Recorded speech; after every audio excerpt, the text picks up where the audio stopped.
Welcome back to another episode of Reffing with the Sappers. It's been a few weeks since we've released a video. We've been really busy. I've been refereeing football, and Katie's been busy with school and speech and debate, so it's just hard to get some of these videos out, but excited to get one out finally. This is an interesting game that Kosh here and I did together on October 13th between Roseville and Woodland that got a little bit heated at the end. Excited to have Kosh on. I guess, Kosh, give us a little bit of background.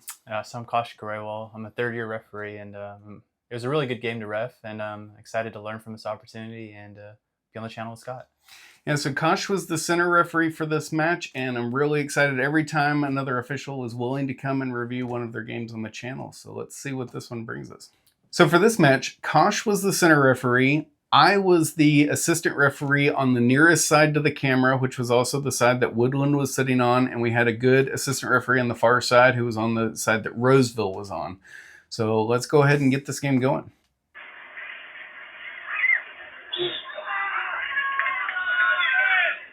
So on this play, White had possession of the ball, and he was trying to make his way down the field, and he had just pushed the black player in his back.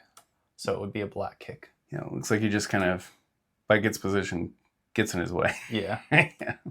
Into minute 3, we've got our next decision, and the camera, unfortunately, tried to follow a team that was warming up, so I've got to put it in the panoramic mode to see it, which I realize is a little bit less than ideal, but this one happened on my end of the field, and we're going to watch that as this through ball comes in. White is trying to attack, defenders in front of him, and he just really bodies through that player's back, sends him down. It's definitely not shoulder to shoulder, right through the middle of his back, and throws him down. So I know I popped my flag on this. I had a really good angle, just thinking about angles on the field. I, as the assistant referee, would have been looking right between them, so I saw that very clearly. Yeah, I was going to call it a foul. Once the through ball came in, they were 50-50, but as you can see, the white player clearly went through the back of the black player. So to me, this is a foul every day of the week and twice on Sunday. But it's interesting, the audio that we get on this one. So I'll play that so you can listen to what the coaches and spectators on the sideline were saying, because they didn't think it was a foul.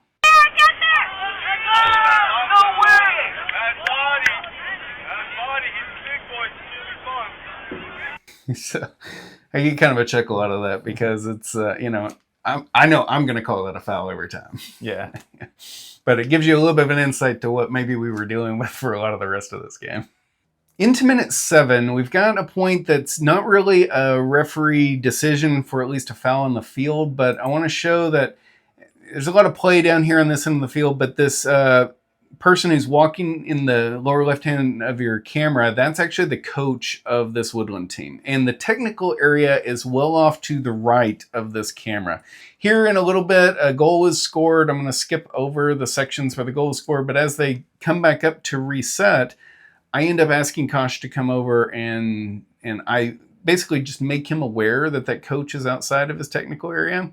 We're kind of facing away from him, so they don't really know if we're talking to him. But you see, kind of here, I think I'm pointing like back here behind us. Yeah, this guy.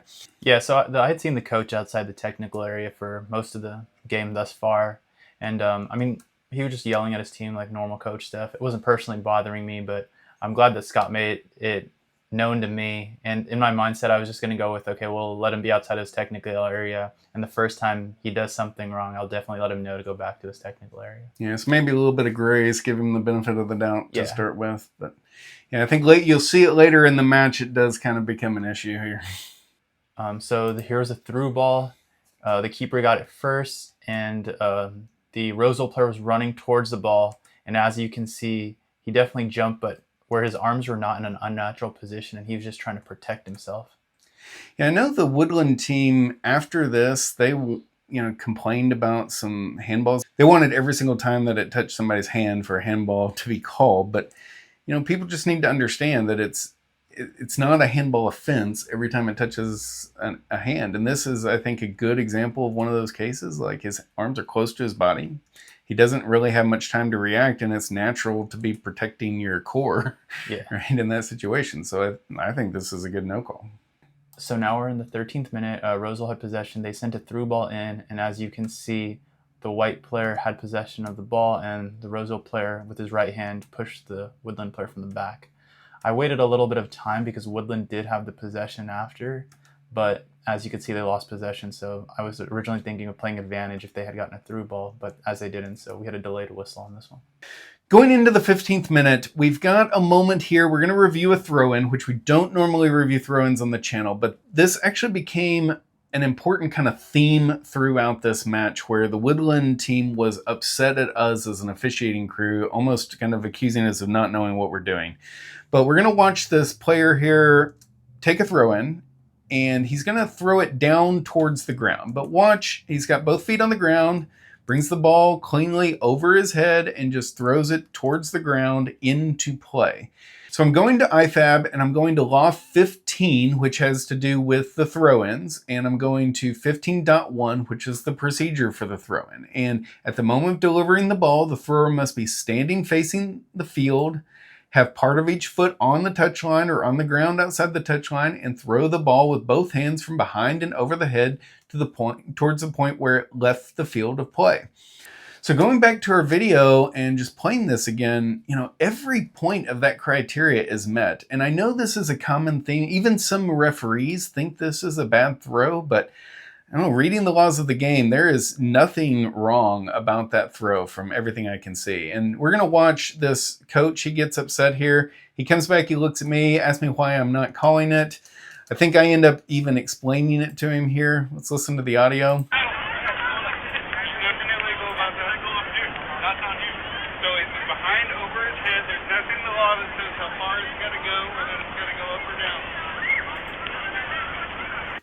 Now that team ended up throwing the ball in a lot using that technique, and we never called it. I think they probably did it another dozen times, and he proceeded to every single time try to argue that it was an illegal throw. So it became a theme throughout it, but it's also one of those where we've got a coach here who doesn't kind of understand that point of the law of the game, and I wish he would kind of take the feedback that I'm giving, because he could help teach his kids, if he understands it better, more about the game. But it's unfortunate that he ended up using that to get in his head that I think we didn't know what we were doing. Yeah, exactly. When the reality of it is we did. So we're in the 23rd minute right now. Roseville had possession of the ball. They took a shot from outside the 18, and as you can see, the Woodland player had his left hand outstretched. It changed the flight of the ball as it was going towards goal, so that is why I decided to call a handball. And in slow motion there, you can kind of see as he jumps up, you see his arm. It's hard to see from this angle, and this is where angles are important, and you would have even had a similar angle to this camera, but you did a good job of seeing him stick his arm out there. Yeah, I think what was most interesting about this one was that the Woodland team, the team in white, had been complaining, or at least their spectators had been complaining about wanting some other handballs, like we reviewed the one earlier that wasn't, and then when this one happened, it was kind of like a, what, you finally call that one? Like, well, yeah, they're kind of different animals, like, we as officials oftentimes have to, make those decisions of, yes, I did call this handball, but didn't call the other one, but they are also completely different scenarios. Into minute 25, again, we don't review throw-ins very often, but just because it was a theme throughout this, we're going to talk about a couple of them, not anywhere near everything that happened, but there was a throw-in on the far side of the field. This player, a Roseville player, it looks like he lifts his back leg a little bit there. It's hard to see from this angle, but you guys end up calling that as a bad throw on that side because he lifted his back foot, right? Exactly. And so you guys do call that, but then let's listen to what the coaches say on this sideline. And again, they were the ones had wanted that, what was a good throw to be called on our side.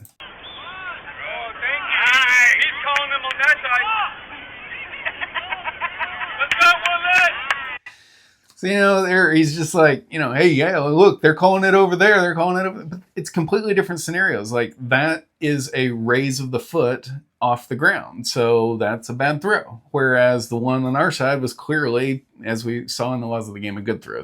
I also want to show that coming immediately off of Woodland now taking this throw, following the bad throw, there's a nice goal that's scored here. But the interesting part about this from an officiating perspective is because that coach had kind of dissented, as we heard on the audio, I was actually talking to the assistant coach about, hey, look, can you kind of keep him a little bit under control? Those types of comments aren't really acceptable. And so I was busy talking to him, and I was totally out of position for this. If this player had been offside, I was 15 to 20 yards off the line and I would have never seen it. I got kind of saved there. I'm really glad that the video showed that he's on, but yeah, that's unfortunate. Maybe I should have managed that differently. Maybe I should have like signaled that, hey, I need to have this discussion over here before we let the play restart. I did think it was important to talk to the coach, but yeah. So on this play, White has possession of the ball. They're shoulder to shoulder. There was some definite contact, but I just felt like it wasn't anything other than just them playing soccer. And as you can see, White eventually lost possession of the ball with Black recovering possession. And, on these, I think, you wouldn't necessarily be wrong. There's a little bump and the White player, he kind of nudges down. I don't think you'd be wrong if you were to call this. In all honesty, though, U14 Boys, I think I'm okay with a no call here. I do want to point out, while the Woodland team did want, spectators at least, wanted a foul here, you look at his body language, he's not really expecting a call from what, the player, he's kind of willing to play through that. It is funny that in our earlier call in the match, where there was a clear shove in the back and the player went rolling, that the Woodland spectators wanted say, hey, that's just clean soccer. That's, you got to let the boys play some. But then they want to complain about this one. But yeah, like on this one, I felt like the spectators were complaining more than the players even about this no call. Yeah. So we're in the 20th minute here. White had played the ball up. Black was trying to clear it. There was a foul right there on the White player. And you can see there's a Black player foul. I played advantage. Now Black was on the attack and they were going towards goal right here. Shoulder v shoulder. The White player fell. The Woodland players and spectators had felt that this was a foul and it should have gone the other way, and I did not call it. So I'll be honest with you, as an assistant referee with on this match, kind of standing kind of where this camera really is looking from, I actually thought this was probably a foul committed by Black. And then they go ahead and they go down and they actually score off of this. And so I actually thought this might be a missed call in a very important moment in the match. But as I watch it here on video, in all honesty, I think this is a really good no call. Because I'm going to back it up here and play it in slow motion. Like right here, they're coming back for the ball. Black actually gets in front of the White player, gets position on him. That's why you can see more of the White player's back and less of the Black player, because he's got position. They bump hips. He touches the ball out to the left, and okay, White's already going down. And yes, it's difficult from this angle. You can see Black's elbow a little bit out, but it doesn't look to me like the telltale, their body going this way. And in fact, if we look off to the right, you were over here catching up to the play because they'd flipped the field, but you had a decent angle on that between them.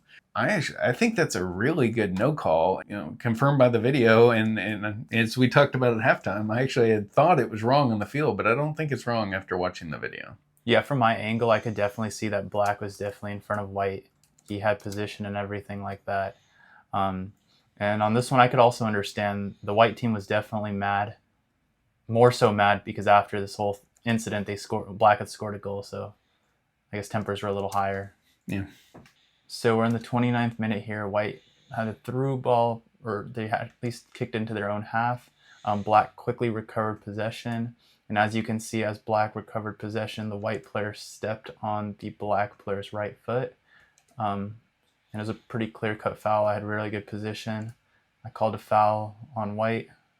Black had kick, and as you can see, a couple of the White players were adamant that I had made the wrong call, and I walked over to speak to one of the players and just let him know to calm the situation down and that it was a definite foul, and yelling would not help anything at this point. And I think you were being pretty nice to him here, because he was kind of like, hey, you need glasses. Like, why are you calling so many on those and you're missing these down here? But even his own team told him, hey, you need to just calm down. Let's listen to what they say.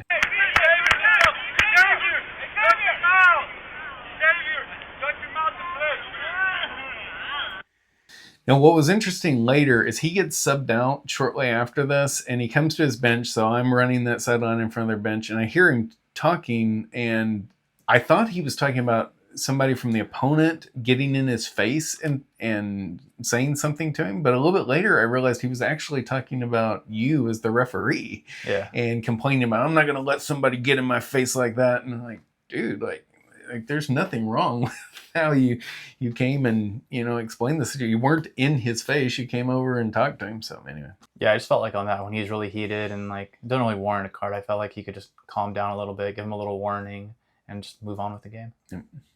About a minute later, we've got a call for a push that happened on my end of the field. I think I actually popped the flag for this one. So White is trying to attack, but this black defender, is between him and the ball, trying to shield it. And this white player just gives him an extra bump. This is a little bit light at this age group, but I felt like at that moment, Black gets pushed so far forward that he gets pushed over the ball. And so I went ahead and popped my flag. I didn't quite realize he was going to be able to make the turn and regain possession there. Otherwise, I might not have called it. But I do think it is a foul. And, especially when it's right there in front of a goal, because if that white player makes the turn faster, he would have pushed him off the ball and then gained possession and then had a really, good cross. So I'm comfortable with that as a push foul. Into minute 32, we've got our first offside decision of this match, and it is on my end of the field. So White is attacking. Black defender kind of sends it back, and the ball goes up to this player. If I pause it right at the moment of decision, right there, it's going to this player who is a step closer than this defender. I had a good angle on it, and a very straightforward offside call. So it's been about 5 minutes since the last play that we're reviewing. So on this one, Black had the ball from the left side. They were crossing it in. It hit the white player's knee, and then the ball worked its way up to his chest, and then it finally hit about his armpit area, and the ball fell down. And on here, I felt like it wasn't a deliberate handball or anything along those lines, and it was a no call.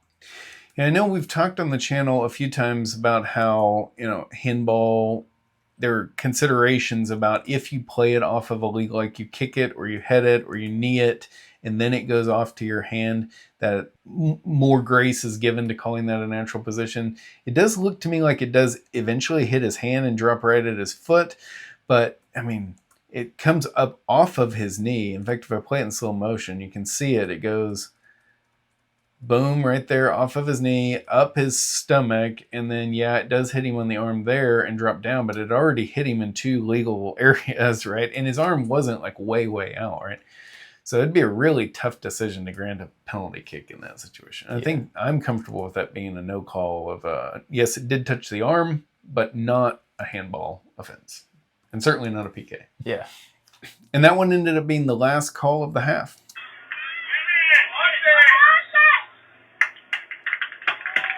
So I know at halftime of this one, we always do the halftime debrief and, what's going well, what do we need to do differently. I know we talked again about the coach kind of being outside of his technical area a little bit. I shared with you how he had continued to complain about the throw-ins and how I had tried to explain to the coach what the law 15 actually says. Again, there's a different coach who had longer hair for Woodland who I thought was really, really good. He was very, had really good sportsmanship, tried to, calm things down and everything. There was just this other one that we had more problems with. But yeah, I think this was, obviously 12 decisions, not a single deduction. There was maybe that one with the light push in the back that maybe could have gone either way, but so far it's been a really well-called game, and yet somehow they were complaining a lot. Yeah, and then I know we had, like, as Scott said, we had about 3 or 4 more throw-ins during the half that we hadn't brought up on the video that were clearly legitimate throw-ins that he still had an issue with. And it was just one of those things where he just needed some time to go through the rule book. Yeah. Well, and even here, like I shared with you that I thought that, I think at halftime I shared that third goal by the black team, that I thought it was likely a push and maybe they had a point being upset. But as we saw in the video, with the benefit of being able to do that, it was a really good no call, I think. So, yeah, it's just interesting the way that plays out. So let's see how the second half goes.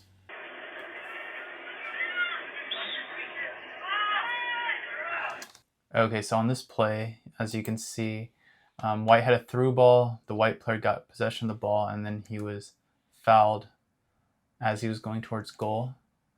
On this play, during the thing, I called a foul, but I did not pull any cards out. But after looking at it overall with Scott, we talked about like the dog throw criteria, and looking back at it, it did meet all the dog throw criteria in terms of was the ball played, and obviously the ball wasn't played by the black defender. It was a goal scoring opportunity. The other defenders that are kind of on the right side of the frame probably weren't going to reach the white player as he was going towards goal. And yeah, looking back at it, it definitely would be a red card offense. Yeah, and I know on the field at the time, I thought it should have at least been a yellow. I mean, at a minimum, it's stopping a promising attack, which is a yellow. I wasn't 100% sure from my position as an assistant referee, could these defenders have gotten in there to help with the play, which, would keep it from being denying an obvious goal scoring opportunity. But I think with the benefit of the video, like this is the moment the foul happens. Again, player not even trying to play the ball, but these defenders are way behind the play. So I think I do agree with you. I think all the criteria for dog throw are met here. This likely should have been a red card offense. I am curious, when we were talking offline, you mentioned that you're a little bit hesitant sometimes to pull cards. Do you feel like, I guess, expand on that a little bit? Yeah, like on this play and like a couple other ones, I don't know, as a ref, pulling a card's like a big deal, especially a red card. So I think just me personally, I'm a little apprehensive about, just going straight to my pocket, pulling the card out on here. But I think it's just something as you referee more and more games, it'll feel more, I guess not more natural, but you won't feel as weird about pulling a card out when it should be a card. I think that's totally true. And particularly as, all referees advance on our journey learning refereeing, there's phases that we go through where we're comfortable or not comfortable calling certain fouls, comfortable pulling the cards. I do think it's a step. This is a case where it's very clearly should be something. And the tactical fouls are different than the more hard fouls. I think when a player is playing in a reckless where it puts somebody else at risk, it feels a little bit better to pull a card there because you feel like you're protecting the players, right? Whereas this, like that player wasn't going to get injured from that contact. It was just a tactical foul. He blocked the goal scoring opportunity. And so it doesn't feel this, it's a different feel for the official pulling the card because now you're doing it for, punishment for keeping them from scoring versus you were doing something dangerous. And I think maybe that's something to take away is just like the tactical fouls need to, even if they're not dangerous or reckless, they still need to be carded. Yeah, on this play, like Dogso was like probably the third or fourth thing I was thinking. On this one, the biggest thing I was like, one was, okay, he got fouled. He seemed like he's okay. And the second big thing was the ball in the box or not? Right, yeah. And PK, is it PK or not? That's right? like, even like as a player, I feel like they were probably more like, they were probably not even thinking, it should be a red card. They were more like, it should be a penalty. That's what I heard on the field at least. And yeah, as you can see, we ended up giving a foul just outside the box. So I think that's one thing people don't give, grassroots officials like us enough credit for. We see these premier level officials on TV where they do it professionally day in, day out, and they've got all of those considerations completely memorized. Whereas, in this case, we're just like, it's easy to get overwhelmed just trying to decide. And you can see the lines aren't well painted here, right, in this particular day. And so it's easy just to get caught up of, was it in the box or out of the box? Should it be a penalty kick or not? Because that's a major decision, right? And by the time you do that, it's easy to not be thinking about the tactical foul. On to minute 47, we've got an offside decision that was on my end of the field. Black is attacking, and then kind of right there is the moment that this player sends the ball up. It's going to this player off to the right. Second to last defender is maybe a yard inside of the penalty area, and our attacker it's going to is a solid 2 to 3 yards in. So a very straightforward offside offense. Pop the flag right away. Less than a minute later, we've got another offside decision also committed by the black team. Right there, the ball gets sent through, goes to that player. But if I go back to the moment of decision, right there's the moment the ball is kicked. And we can see this player is about a half a body, maybe a yard or so or less further than the second to last defender. It looks like White was coming up to trap him in a little bit, but very easy offside call to make, and we give them the indirect kick. In minute 53, we had another moment that it ends up being a goal. We're not going to score it as a decision point, but another commentary of some of the issues we were kind of having with the sideline. So Roseville sends a through ball here, and they end up going down and really scoring a goal off of this after a couple of passes. This player ends up kicking it in. And there was a spectator standing behind me, and I remember he was complaining, basically saying I'd missed some offside calls. And I think he was saying I missed it up here on this through ball, which right there, this player is clearly in an onside position. So there's certainly nothing there. And then as the play plays out, that play's actually made by a defender, right? So that's certainly not offside. And so that's all perfectly legal. And the spectator had come in behind me, and he was jabbering in my ear about how I was missing offside calls. So I got a little bit tired of that. I ended up calling Kosh over here. So you see there, it's a little bit off screen, but you see Kosh coming over. That's when I basically asked him to, look, can we have the spectator move down to the other end of the field?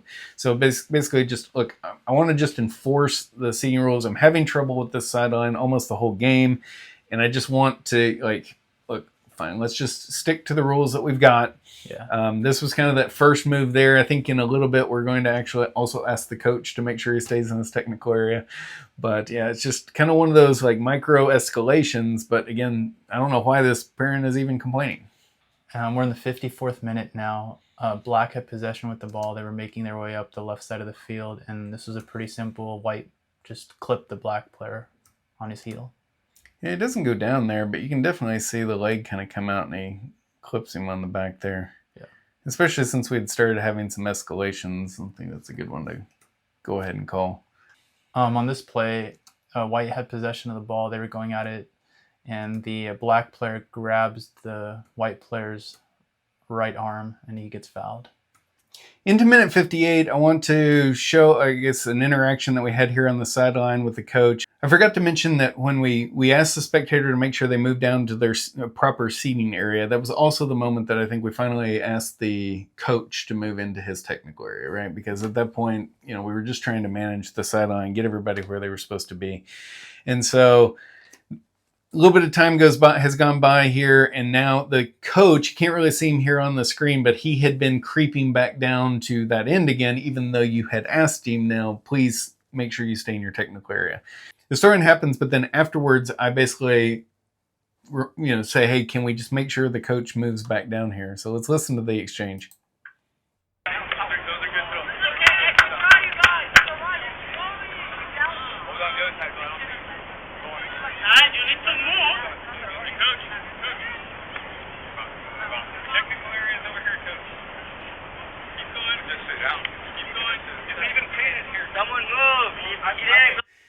Yeah, and on this one, I feel like in the first half, I was kind of lenient with the coach when I was like, okay, he could be on the other side of the half line a little bit if he needed to tell his team what to do. But he definitely took advantage of our generosity, and there was time for him to go back in his touchline. And as you can see, the touchline is clearly painted. Like, it's a little bit protected right now based on the tents that are there, but it's on the ground. On this play, Black had possession of the ball. They were fouled by the White player, and as you can see, the Black player's on the ground. Just a normal foul was called. One of the mistakes, I think, is sometimes it happens a lot more than people realize. Like, you actually signal the wrong direction, and like you end up, there's a foul where we're trying to give the kick to Black, but you end up signaling like it's a White kick. And nobody on the field was confused. Like, everybody knew who the foul was for. So they get lined up where they want to go. But I think we did end up getting a lot of noise also from the sideline on this one.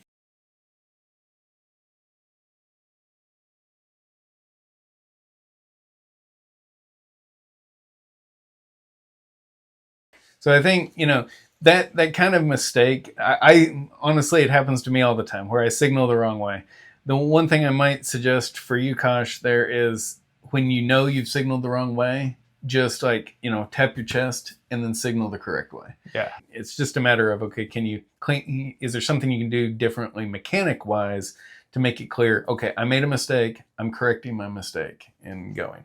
Yeah, and then on this one, I definitely realized, like, as a center referee, when you're indicating which side the ball's out, that's like the parents behind you are the ones basically looking at you, because most of the players on the field know which way the ball is going to go.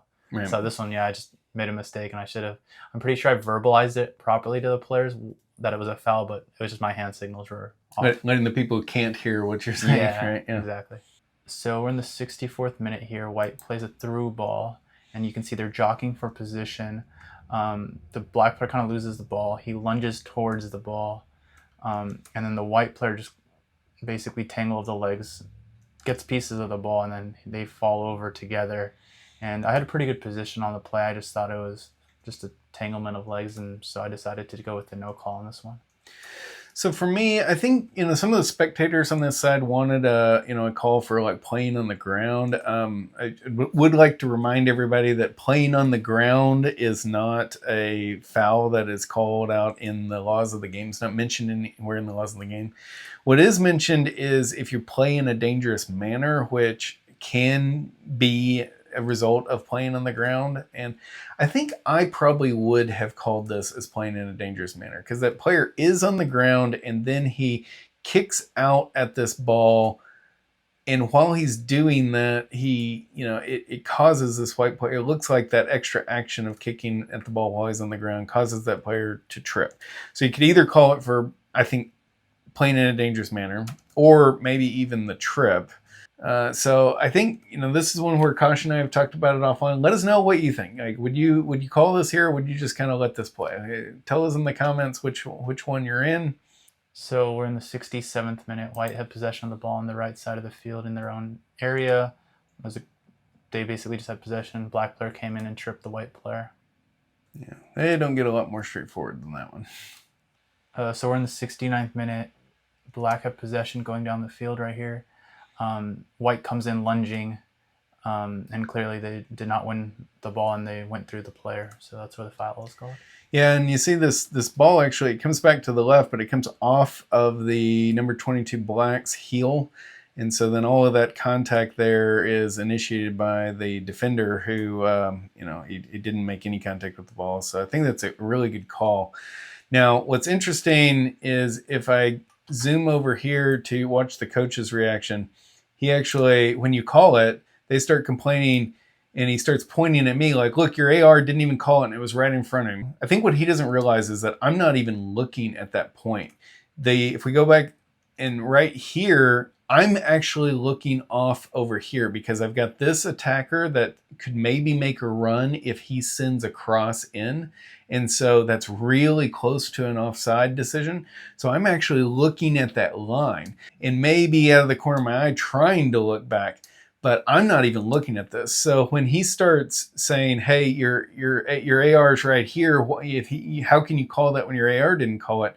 Like that's also a lack of understanding of what the officiating crew is really trying to do, because in that moment, my responsibility as the assistant referee is the line, is the offside decision. Because if they cross that ball, I need to know, is that player offside? And you're handling all the fouls there, right? So I think it's good mechanics by us, but just it's interesting more of the kind of complaints that we're getting from the sideline by when we're doing the correct mechanics that we should be doing. Yeah, on this one, I was like kind of confused about the coaches complaining. It was a pretty clear foul right in front of him.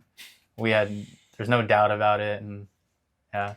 But I think it kind of goes back to even like we didn't show anywhere near all of them, but like they were still complaining about throughout this game. There were still those throws that, as we saw from early in the match, perfectly legal. Yeah. But he thought they were illegal, and even though we tried to explain it to him, and people just get it in their head, well, this crew now doesn't know what they're doing, so I'm going to complain about everything. And it's unfortunate when that happens. Into minute 72, we've got kind of where our dissent from our coach kind of comes to a crescendo over bad throws. Now, just prior to this, there'd been a couple more of those where the player, legally throws the ball and it goes to the ground. And he had argued about those. But then I finally have what is actually a bad throw. So 22 here takes this throw, kind of throws it to the side of his head. Doesn't show it really well from this angle, but I do call the bad throw there. And then as they're resetting, This player kind of just nudges this ball, and he knows they're going to have to do the throw in. So in my judgment, he was just nudging that ball out of bounds and getting it to where they need to do the throw in. Now, we've all seen, the kicks that are time wasting. Like, to me, this wasn't really a time wasting kick. And this coach is complaining, like, he's wasting time. That's got to be a yellow. It's got to be a yellow. And I even point to him and I say, look, the ball's right here. It only went like 4 or 5 yards out of bounds. It's not like he kicked it a long way. I'm not going to even card for that. But he just keeps arguing. And finally, like, I've had enough. So I wave my flag. I tap on my chest and I say, look, gosh, like, it's time. It's time to card this, coach. Like, please. I feel like I've given him 87 chances. Yeah, we've like given him a lot of chances to go back to his touch area and everything. As you can see, even in that video, he's not in the touch area really. Yeah. So finally, we do go with the card here, but it's just it was interesting because I think a little bit later he started saying, "I don't know why you guys card me so quickly for that." I'm like, dude, I've been talking to you about this all game long.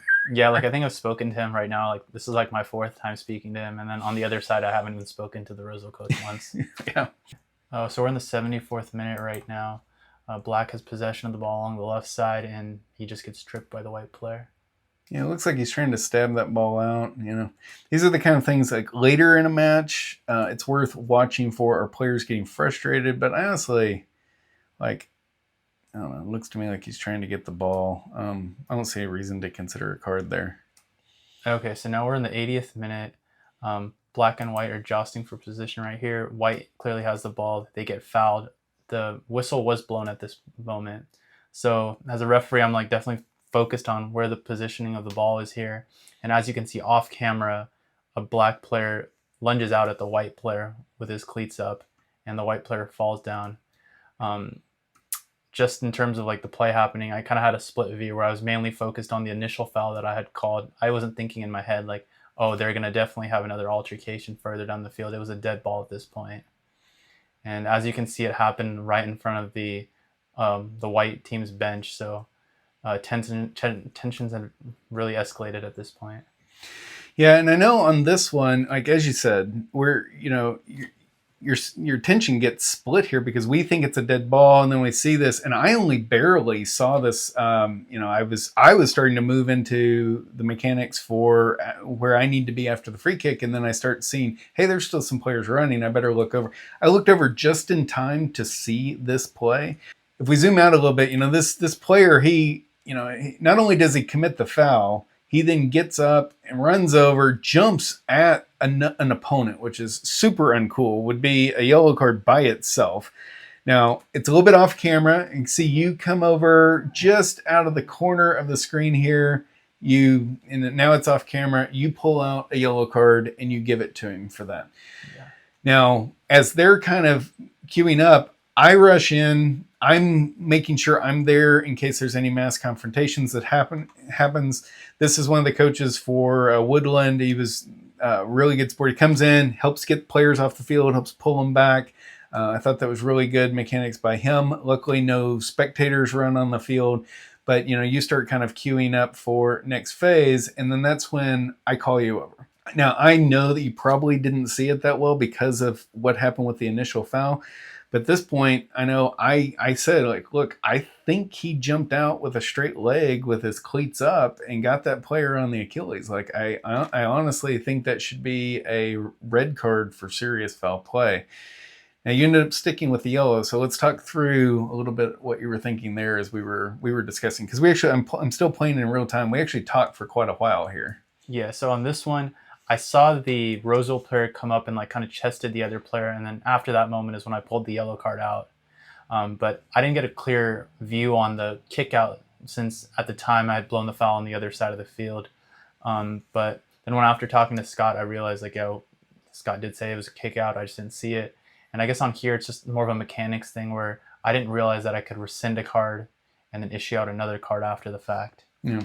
At that point, we're kind of there. We've got a whole sideline yelling at us, right? Lots happening, and you didn't really see that foul. So there's also this point of, whether or not we even clearly communicated between us. Like if you truly understood what I was trying to explain about the foul, if you gave the initial yellow card for the jump, the kind of taunting or jumping into after the match. So, I know we talked after the match. You'd shared you weren't sure, since you'd already given a yellow, you thought you just had to stay with the yellow. Yeah. But yeah, that mechanic is just, you pull if you've given a yellow, you can pull the yellow back out and then wave it off, put the yellow back in your pocket, and then pull out the red, or vice versa. I think this is a very unfortunate situation here because there's a lot that happened. It was the boom boom of the initial foul, which then splits our attention. We're not really expecting a player to go down and make a really serious foul play like that, particularly after play has stopped. And then you've got a whole upset sideline, yelling at you while you're trying to make the decision. So I think there's definitely, the initial foul was correct for sure.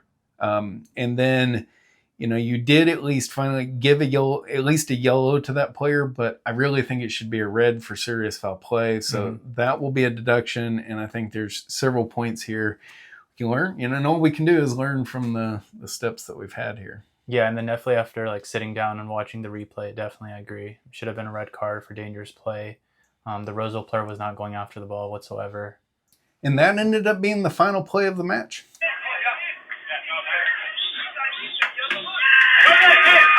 So with the game concluded, let's see how our Sapper score turned out. With 28 decisions and 3.5 deductions, we get a final Sapper score of 87.5%. So per the rules of the channel, this is in the range of a good game. Obviously, there was the 3.5 deductions here are really mostly two key moments in the match, right? There was the one moment for the dog so that probably should have been a red card, but was just called as a simple foul. That's two of those 3.5 deductions.